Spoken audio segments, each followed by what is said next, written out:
সবসময় একঘেয়েমি বেগুন ভাজা, বেগুন পোড়া বা বেগুনি না খেয়ে এইভাবে একবার বেগুন রান্না করে বাড়িতে দেখতে পারেন। খেতেও যেমন সুস্বাদু হবে এবং দেখতেও সুন্দর হবে। তো চলে আসুন, আজকের রেসিপি বেগুন, সর্ষে বেগুন শুরু করা যাক। নমস্কার, আমি টুকলি। আমার কিচেনে আপনাদের সবাইকে স্বাগত। আজকে আমি শুরু করতে চলেছি নতুন একটা রেসিপি, বেগুন, সর্ষে বেগুন। এই সর্ষে বেগুন কিভাবে খুব কম সময়ে টেস্টি এবং কম মশলা দিয়ে বানানো যায়, সেটাই আজকে ভিডিওটিতে দেখাতে চলেছি। আমার এই রেসিপিটা আপনারা প্রথম থেকে শেষ পর্যন্ত দেখবেন এবং ভালো লেগে থাকলে লাইক করবেন, শেয়ার করবেন আর অবশ্যই সাবস্ক্রাইব করতে ভুলবেন না। আর নিত্য নতুন রান্না পেতে আমার কমেন্ট বক্সে কমেন্ট করে জানাবেন। তো বন্ধু, চলে আসুন, শুরু করা যাক আজকের রেসিপি সর্ষে বেগুন। সর্ষে বেগুন বানানোর জন্য আমি গ্যাসের উপরে কড়াই বসিয়ে দিয়েছি, পাত্রটা গরম হয়ে গেছে। আর এখানে আমি দুটো বেগুন কিভাবে কেটেছি দেখে নিন। লম্বা লম্বা করে কেটেছি, বখা আমি ফেলে কেটে দেইনি। তার মধ্যে অল্প লবণ আর হলুদ গুঁড়ো দিয়ে বেগুনগুলো আমি মাখিয়ে নেব প্রথমে।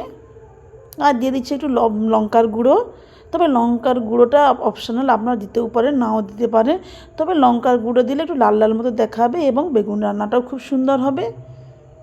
এবার পাত্রটা গরম হয়ে গেছে, ফ্রাই প্যানটা। এবার ওর মধ্যে আমি দিয়ে দিচ্ছি রিফাইন অয়েল। আজকে আমি এই বেগুনের রেসিপিটা কিন্তু আমি সম্পূর্ণ সর্ষের তেলেই করব।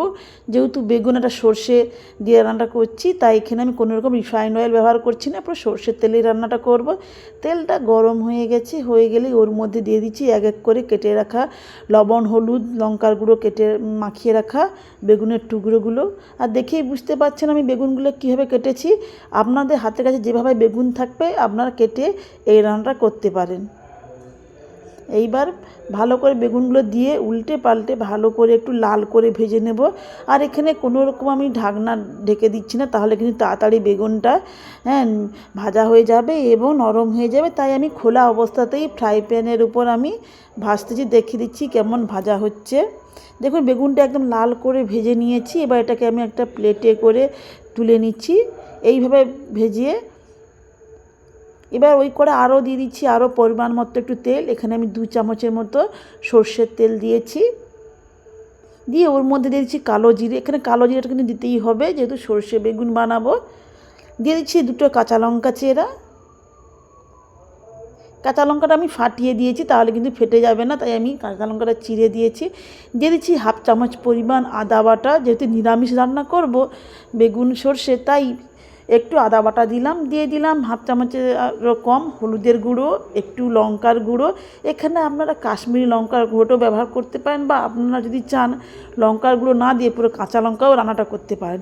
এবার যাতে মশলাটা না লেগে যায় পাত্রে বা ফ্রাই প্যানে, তাই আমি অল্প করে একটু জল দিয়ে দিলাম। দিয়ে এবার ওর মধ্যে দিয়ে দিচ্ছি বড় চামচে 1 চামচ পরিমাণ সর্ষে বাটা। যদি আপনাদের কাছে ছোটো চামচ হয় তাহলে সেক্ষেত্রে কিন্তু 2 চামচ দিতে হবে। দিয়ে ভালো করে সর্ষেটা কষিয়ে নিচ্ছি। এক্ষেত্রে একটা ছোট্ট টিপস মনে রাখবেন, যখনই সর্ষে দিয়ে কোনো কিছু রান্না করবেন তেলটা একটু বেশিই দেবেন, তাহলে সর্ষেটা তেতো হবে না। আর বাটার সময় একটু হালকা একটু লবণ দিয়েও বেটে নিতে পারেন। দিয়ে এবার জল দিয়ে দিচ্ছি পরিমাণ মতো, দিয়ে একটু ফুটিয়ে নিচ্ছি সর্ষেটা। আর বেশিক্ষণ সর্ষে নাড়ার দরকার নেই, তাহলে কিন্তু তেতো হয়ে যাবে। এবার ওর মধ্যে দিয়ে দিচ্ছি একটু সামান্য পরিমাণে লবণ, দিয়ে একটু নেড়ে চেড়ে দিচ্ছি। ওটা ফুটে উঠলেই ভালো করে একটু খুন্তি দিয়ে নেড়ে চেড়ে নিচ্ছি। দেখতেই পাচ্ছেন কালারটা কত সুন্দর এসছে। আর একটু চিনি দিয়ে দিচ্ছি ব্যালেন্সটাকে একটু ঠিক রাখার জন্য, তাহলে তেতো ভাবটাও থাকবে না, তাই একটু চিনি দিয়ে দিলাম। তবে চিনিটা যদি আপনারা খেতে নাও পছন্দ করে, তা চিনিটা না দিলেও দিতে পারেন। এবার ওর মধ্যে দিয়ে দিচ্ছি ভেজে রাখা বেগুনের টুকরোগুলো, দিয়ে খুন্তি দিয়ে ভালো করে একটু নেড়ে চেড়ে দিলাম, যাতে সমস্ত মশলা বা গ্রেভিগুলো বেগুনের ভেতর ঢুকে যায়। দিয়ে একটু ফ্লেমটা কিন্তু এই সময় একটু হাইয়ে রাখবো, যাতে ভালোভাবে ফুটে যায়। এবার দিয়ে দিচ্ছি একটু ধনেপাতা কুচি।